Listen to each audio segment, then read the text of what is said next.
die Ehre. Ich bin's, der Bürger. Ich hab euch eine Advanced Grillen Staffel versprochen, dann sollt ihr es auch haben. Und darum ist Zeit, How to Grillen. Advanced! Rest in Peace, Mr. Headphone User. Bevor ich mit mehreren Rezepten, Videos und so weiter zum Thema Grillen und Fleischerkaus daherkomme, brauchen wir erst einmal die Advanced Grundlagen, die man in jeder Grillsession anwenden kann und erwehren. Fangen wir an in Phase 1. Die richtige Coin für einen richtigen Grill. Scheiß wurscht, mit was für einem Grill du werkelst, Standardgrill, Kugelgrill oder im Smoker. Du nimmst in der Regel entweder Holzkohlen, Briketts oder Holz fürs Feuer und oder zum Reichern her. Scheiß wurscht, mit was für einem Grill. Wenn du jetzt Kohlen in deinen Gasgrill wirfst, oder dann kann ich da wieder auch nicht helfen. Holzkohlen hat jeder schon einmal gesehen und wird im Standard- oder Kugelgrill hergenommen. Holzkohlen vergliert schnell und wird extrem heiß und gibt entsprechend viel Hitzen ab. Die nimmst her, wenn's schnell gehen soll. Damit wird ausnahmslos direkt grillt. Direkt grillen. Heißt, die Kohlen liegt direkt unter deinem Fleischbatzen. Briketts hat auch schon mal jeder gesehen, wird im Kugelgrill oder im Smoker zum indirekt Grillen hergenommen. Indirekt Grillen. Kohlen liegt nicht direkt unter dem Fleischbatzen, die Grillkammer ist geschlossen und der Brikettsepp heizt quasi wie im Ofen. Briketts nimmst, wenn der Grillvorgang ein wenig länger dauert. Die Pointgeil werden nicht so heiß wie normale Holzkohlen und glieren daher auch 5-mal so lang. Pulled Pork oder Brisket zum Beispiel dauert 18 bis 24 Stunden. Da wenn's mit deinen Holzkohlen anfängst, kannst du noch am 18. Sackel, das du einschützt, das Schießen gehen. Bei den Briketts klang's bitte aber auch nicht zum Billigschund vom Aldi, Lidl, Edeka oder sonst wo, weil die so dermaßen rauchen und stingern beim Anheizen, dass du selber drauf kommen kannst, dass das eher mangelhaft geil ist. Welche hochwertigen Briketts das nimmst, ist jetzt jedem selber überlassen. Ich mag jetzt da keine Werbung machen. Leider Gottes wird's bei der Grillgeschichte aber manchmal nicht anders ungewollt gehen. Und zum Holz erzähl ich jetzt nichts, weil das Reichern behandelt man in Phase 2. Fleischbatzen reichern. Jeder, der einen Kugelgrill oder einen Smoker daheim hat, ja, es geht sogar im Gasgrill, kann sein Fleischbatzen reichern, wenn er mag.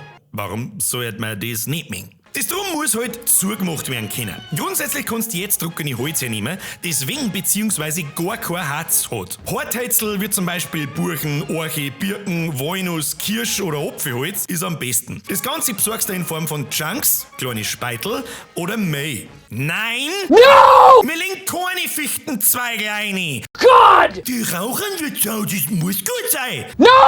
Alles schon gesehen, Alter. Markenreicher Holz, das gerne mal im Baumarkt und so weiter in der Grillabteilung umeinander liegt, ist übrigens so dermaßen übertrieben teuer, dass du ja zweimal in der Woche in ein 5-Sterne-Steakhouse hocken kannst. Wir reden von geschissene Holzspar, nicht von einem 400 Jahre lang gelagerten Mahagonibaum, der vom Aussterben bedroht ist. Schaut im Internet nach Räucherholz und besorgt euch von einem No-Name-Holzwerk lebst. Du kriegst das kiloweise für ein Zehntel vom Preis.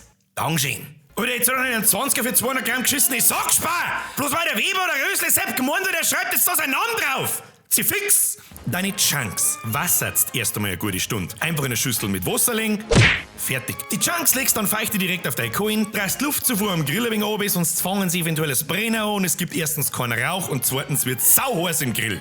Als Mehl wassert's natürlich nicht. Fürs Mehl gibt's so Reicherboxen. Da straßt das eine, legst die Metallbox auf die Kohlen und das Graffi fängt dann schön zum Glieren und reichen an. Die Dinger gibt's zum Kaufen, kosten nicht einen Teufel und theoretisch, wenn das handwerkliche Talent gegeben ist, kannst du es sogar selber machen. Grundsätzlich kannst du alles reichern. Steaks, Burger, mal Würstel, ohne Haut am besten, Ripperl, sogar der alten ihre anreidigen Zucchini-Scheiberl. Wenn das dann anständig hingehaut hat mit dem Reichern, sieht man am Fleischbatzen den sogenannten Rauchring.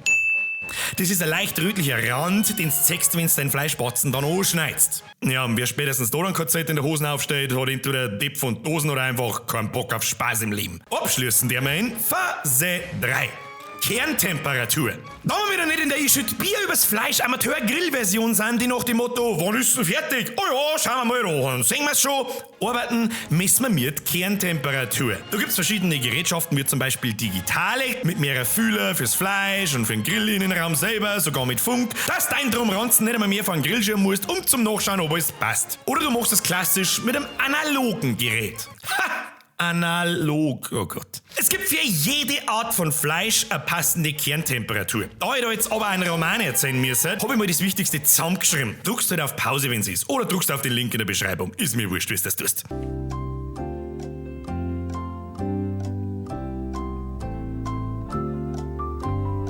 So, Ich weiß schon, das war nicht alles, aber alle anderen Pro-Gamer Grill Tactics zeige ich euch in die folgenden Teile, wo wir einzelne Sachen ein wenig genauer besprechen, wie Mointballs, Pulled Pork und so weiter und so fort. Ich hoffe, euch hat's taugt und habt ihr noch oder andere was Neues gezeigt. Wenn's dir gefallen hat, lasst jetzt einmal ein Abo da, aktivierst die Glocken und haust dem Like-Button einmal sauber einen Knock in den Arsch. Und ich schleiche mir jetzt und schneide mir ein Stück von meinem Mahagoni-Baum im Keller runter. Haut's euch rein, bis zum nächsten Mal. Habe die Ehre.